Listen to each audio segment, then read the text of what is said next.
বাংলা সাহিত্যে ভূতের গল্পের যেমন বিশাল সম্ভার, তেমনি রয়েছে অগণিত লেখক ও বইয়ের ভিড়। সেই অসামান্য সংগ্রহশালা থেকে আজকের নিবেদন সেকেন্দার আলী শেখ সম্পাদিত বাংলার সেরা ভূতের গল্প সংকলন, যার পাতা থেকে নেওয়া হরিনারায়ণ চট্টোপাধ্যায়ের লেখা এক হাড় হিম করা কাহিনী, অমরধাম। মাসখানেক ধরে শরীরটা খারাপ হয়েছে। যা খাই অম্বল হয়, বিকেলে মাথার যন্ত্রণা, রাতে ঘুম নেই, কাজে একেবারে উৎসাহ পাচ্ছি না। পাড়ার ডাক্তার বলল ওষুধের সাময়িক উপকার হতে পারে, স্থায়ী কিছু হবে না। তার চেয়ে বরং ভালো জায়গায় চেঞ্জে চলে যান, মাস দুয়েক থাকলেই সেরে যাবেন। কোথায় যাব তাই নিয়ে এক সমস্যা। এক এক বন্ধু এক এক রকম উপদেশ দিতে লাগলো। কেউ বলল ভুবনেশ্বর, কেউ হাজারিবাগ, আবার কেউ দেওঘর। কি করব, কোথায় যাব যখন ভাবছি, তখন হঠাৎ অমলের সঙ্গে দেখা হয়ে গেল।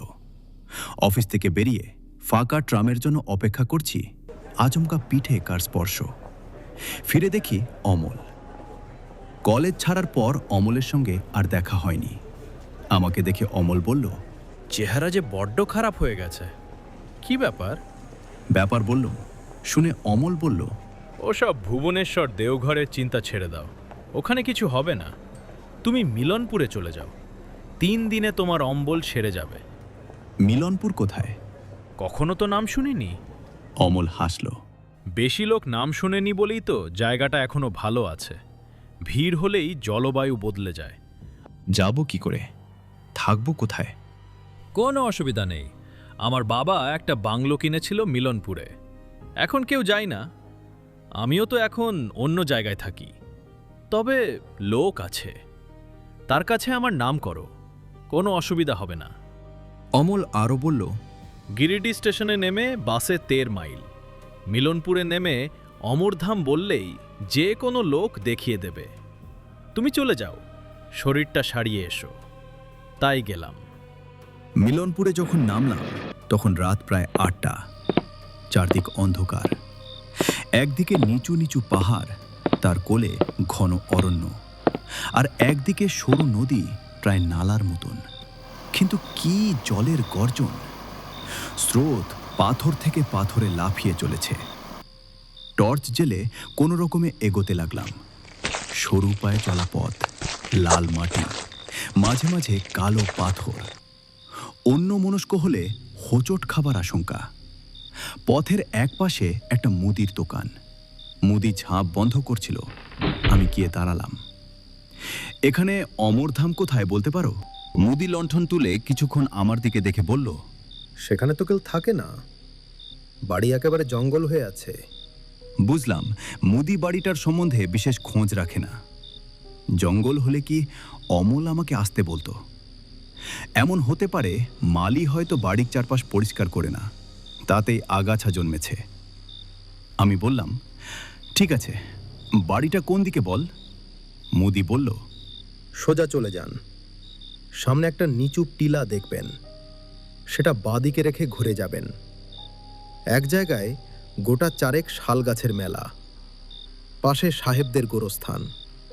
সেটা ছাড়িয়ে একটু এগোলেই সাদা পাঁচিল ঘেরা অমরধাম। এক হাতে সুটকেস আর এক হাতে টর্চ, সাবধানে এগোতে লাগলাম। রাত 9টার বেশি হয়নি, কিন্তু এই জনমানবহীন ঘন জঙ্গলে ঘেরা অন্ধকার জায়গায় মনে হচ্ছে যেন নিশুতি রাত। ঝিঁ ঝিঁ ডাকছে, ঝোপে ঝোপে জোনাকির ঝাঁক। মাঝে মাঝে পায়ের কাছে খড় খড় শব্দ করে কি যেন সরে যাচ্ছে। সাপ হওয়াও বিচিত্র নয়। একসময় নিচু টিলা পেলাম, গোরস্থানও। অন্ধকারে অনেকগুলো আলোর ফুটকি, সম্ভবত শেয়ালের চোখ। বড় শেয়াল অর্থাৎ বাঘ হওয়াও আশ্চর্য নয়। যাক, অবশেষে অমরধাম পাওয়া গেল। বেশ ভালো বাংলো, অন্তত একসময়ে বেশ ভালোই ছিল। এখন অযত্নে জায়গায় জায়গায় পলেস্তারা খসে ইট বেরিয়ে পড়েছে। জলের পাইপে আগাছা হয়েছে, সামনের চাতাল শ্যাওলায় সবুজ হয়ে আছে। গেট ঠেলতে ক্যাঁচ করে বিশ্রী একটা শব্দ করে গেট খুলে গেল। ভিতরে গিয়ে জোরে জোরে কড়া নাড়তে লাগলাম। 12 কড়া নাড়ার পর দরজা খোলার শব্দ হলো। বারান্দায় গলা শোনা গেল, কে? আমি ওপর দিকে মুখ তুলে বললাম, আমি অমরের বন্ধু, আমার আসার কথা ছিল। আরে পার্থ না, তোমার জন্যই তো অপেক্ষা করে রয়েছি। দাঁড়াও, দরজা খুলে দিচ্ছি। আমার নিজের খুব অবাক লাগলো, কে লোকটা? আমার নাম জানলো কি করে? তবে কি আমাদের কোনো বন্ধু আমার মতন শরীর সারাতে এখানে এসে উঠেছে? নিচের দরজা খুলতেই খোলা দরজা দিয়ে এক ঝাঁক চামচিকে উড়ে গেল। আর একটু হলেই তাদের ডানা আমার মাথায় লেগে যেত।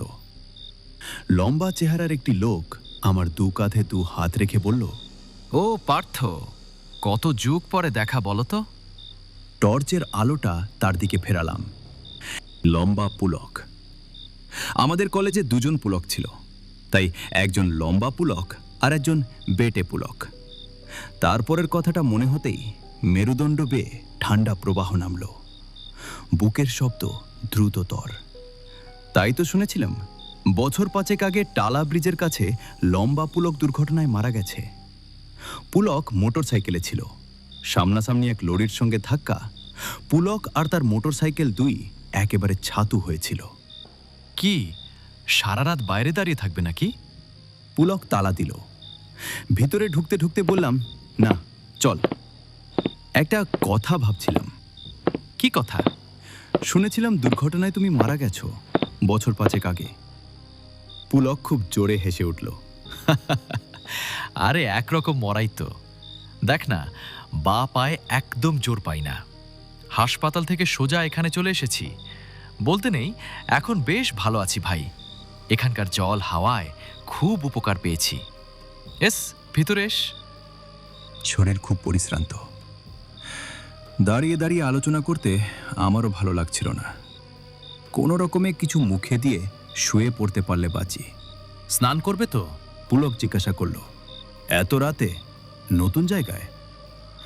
সাহস হচ্ছে না। আরে গরম জলে স্নান করে নাও, শরীর ঝরঝরে লাগবে। গরম জল এখনই পাঠিয়ে দিচ্ছি। স্নান সেরে বাইরে আসতে দেখি টেবিল সাজিয়ে পুলক বসে আছে। প্লেট ভর্তি গরম ভাত আর মুরগির মাংস। এখানে রান্না করে কে? পুলক বলল, রান্না, বাসন মাজা, ঘরদোর পরিষ্কার সবই মুংলা করে। এদেশি লোক, ভারী কাজের। তুমি খাবে না? আমি সন্ধ্যা 6টার মধ্যে খেয়ে নিই। নাও, তুমি আর বসে থেক না, নিশ্চয় খুব ক্লান্ত। শুয়ে পড়ো, ওটা তোমার ঘর। এ ঘরে ঢুকেই আশ্চর্য হয়ে গেলাম। সিঙ্গেল খাটের ওপর পরিপাটি বিছানা, মাথার কাছে টিপয়ের ওপর জলের গ্লাস। ভোরে উঠে আমার যে জল খাওয়ার অভ্যাস, এটা পুলক জানল কি করে? শুয়ে পড়লাম। বিছানায় গা ঠেকানো মাত্র গভীর নিদ্রা। মাঝরাতে পেঁচার বিদকুটে ডাকে ঘুম ভেঙে গেল। মাথার কাছে খোলা জানলা দিয়ে চাঁদের আলো বিছানার ওপর এসে পড়েছে। ঘরের সব কিছু পরিষ্কার দেখা যাচ্ছে। পাশ ফিরে শুতে গিয়েই চমকে উঠলাম। বরফের মতন ঠান্ডা স্পর্শ। চোখ খুলেই রক্ত হিম হয়ে গেল। আমারই বালিশে মাথা দিয়ে একটা কঙ্কাল ছুঁয়ে, একটা হাত প্রসারিত। সেইটি হাতটাই আমার শরীরে ঠেকেছিল। আর্তনাদ করে উঠে বসলাম। কি কি হলো পার্থ? পুলক খাটের কাছে এসে দাঁড়িয়েছে। কঙ্কালের দিকে আঙুল দেখাতে গিয়েই দেখলাম বিছানা খালি, কোথাও কিছু নেই। না, তুমি নিতান্ত ছেলে মানুষ। সর, আমি না হয় তোমার পাশে শুই। লজ্জা পেয়ে মাথা নাড়লাম। না না, তোমায় শুতে হবে না, তুমি যাও। পুলক সরে গেল। ঘুমোবার চেষ্টা করতে করতে নতুন এক চিন্তা মনে এলো। শোবার আগে আমি তো দরজা বন্ধ করে দিয়েছিলাম। তাহলে পুলক ঘরের মধ্যে ঢুকলো কি করে? উঠে আর পরীক্ষা করতে ইচ্ছা হলো না। ঘুমে চোখ বন্ধ হয়ে এলো। পরের দিন সকালে উঠেই দেখলাম ঘরের দরজা ভিতর থেকে খিল দেওয়া। এদিক ওদিক চোখ ফিরিয়ে দেখলাম ভিতরে ঢোকার আর কোনো পথ নেই। তাহলে পুলক কাল রাতে ঘরের মধ্যে ঢুকলো কি করে? দরজা খুলতেই পুলককে দেখলাম বাগানে দাঁড়িয়ে আছে। কাল রাতে তার ঘরে ঢোকার কথা বলতেই সে হেসে উঠল খুব জোরে। তুমি নিশ্চয় স্বপ্ন দেখেছ। আমি আবার কখন তোমার ঘরে ঢুকলাম? স্বপ্ন? তা হবে, কিন্তু এত পরিষ্কার স্বপ্ন জীবনে কখনো দেখিনি। এখনো চোখের সামনে যেন ঘুমন্ত নরকঙ্কালটা দেখতে পাচ্ছি। মুখ হাত ধুয়ে নাও, মোংলা এখনই চা দিয়ে যাবে। বারান্দায় দুটো বেতের চেয়ার পাতা, মাঝখানে গোল বেতের টেবিল। হাত মুখ ধুয়ে একটা চেয়ারে বসলাম। উল্টা দিকের চেয়ারে পুলক এসে বসে বলেছিল, পার্থবাবুর চা নিয়ে এসো। চা আর টোস্ট নিয়ে যে এলো, তাকে দেখে আমার সারা শরীর কেঁপে উঠল। এমন বিভৎস চেহারা আমি জীবনে দেখিনি। গায়ে চিমটি কাটলেও এক তিল মাংস উঠবে না, এমনই শীর্ণ চেহারা। চোখ দুটো এত ভিতরে ঢোকা যে আছে কিনা বোঝাই যায় না। সরু কাঠির মতন হাত পা, ঝকঝকে দাঁতের পাটি সর্বদাই বাইরে। চা টোস্ট দিয়ে চলে যেতে আমি বললাম, লোকটার চেহারা দেখলে ভয় করে। পুলক বলল, মানুষের চেহারা আর কতটুকু, ছালালে সবাই সমান। মোংলার চেহারা যেমনই হোক, লোকটা কিন্তু খুব কাজের। তাছাড়া নিজের লোক ছাড়া আমরা তো আর যাকে তাকে রাখতে পারি না। নিজের লোক মানে খুব জানাশোনা। একেও এখানকার গা থেকে অমলই জোগাড় করে এনেছে। খেতে খেতে বললাম, তোমার চা টোস্ট কই? আমি এসব খাই না ভাই, সহ্য হয় না। ভোরে উঠে ছোলা ভিজানো খাই আদা দিয়ে। একটু থেমে পুলক বলল, তুমি বস, আমি একটু ঘুরে আসি। এখন আবার কোথায় যাবে? একবার পোস্ট অফিসে যাব, তাছাড়া আরও দু এক জায়গায় ঘুরে আসব। তুমি আমার জন্য অপেক্ষা করো না, আমি বাইরে কোথাও খেয়ে নেব। সারাটা দিন পুলক ফিরল না, সন্ধ্যার সময়ও না। মোংলাকে জিজ্ঞাসা করতে সে বলল, বাবুল ফেরার কোনো ঠিক ঠিকানা নেই, কোথায় কোথায় যে যান। খাবার সময়ে এক কাণ্ড। বসে খাচ্ছি, পাশে মোংলা দাঁড়িয়ে। তাকে বললাম, একটু তরকারি নিয়ে এসতো আর দুখানা রুটি। মোংলা চৌকাঠের কাজ পর্যন্ত গিয়ে বাইরে হাত বাড়িয়ে তরকারি আর রুটি এনে দিল। ঠিক মনে হলো এগুলো নিয়ে কে যেন বাইরে অপেক্ষা করছিল।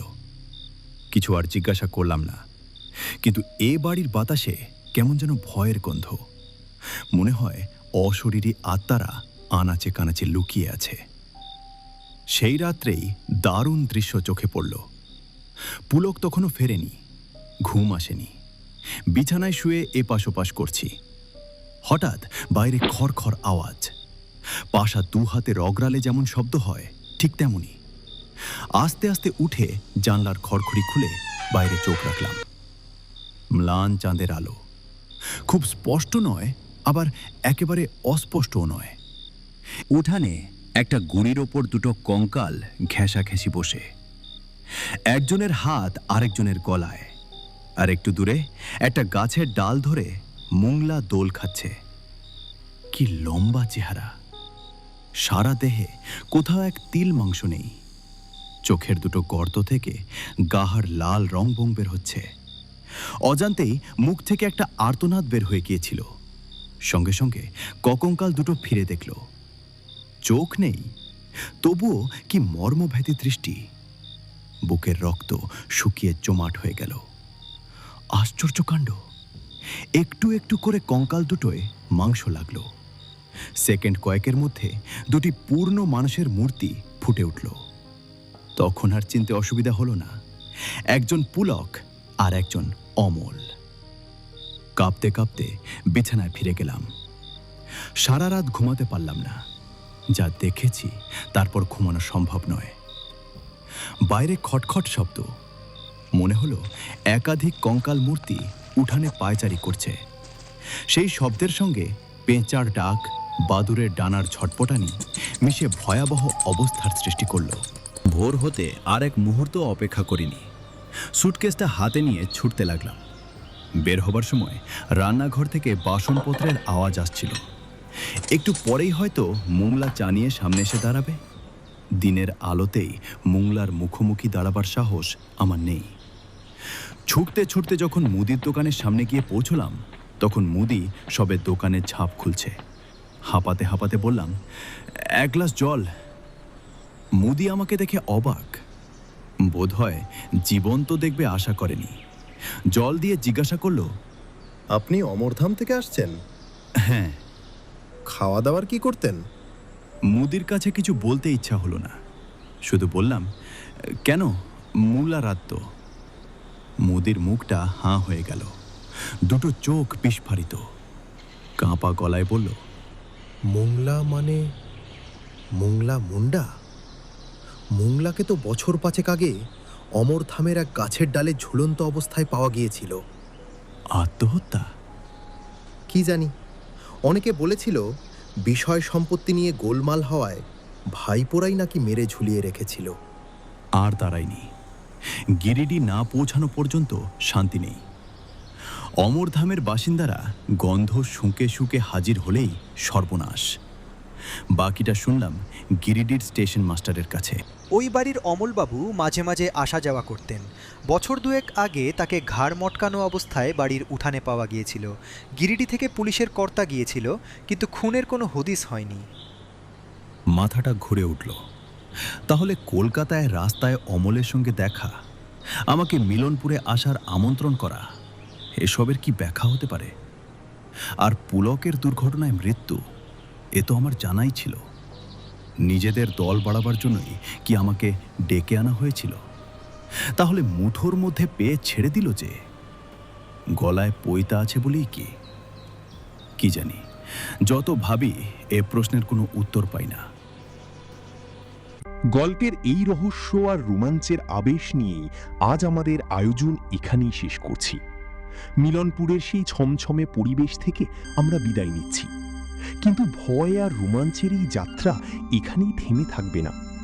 পরবর্তীতে আমরা হাজির হব আরও অনেক হাড় হিম করা ভূতের বই আর নতুন সব লেখকদের গল্প নিয়ে, ঠিক নতুন কোনো দিনে নতুন কোনো এক রোমাঞ্চকর অভিজ্ঞতার সঙ্গে।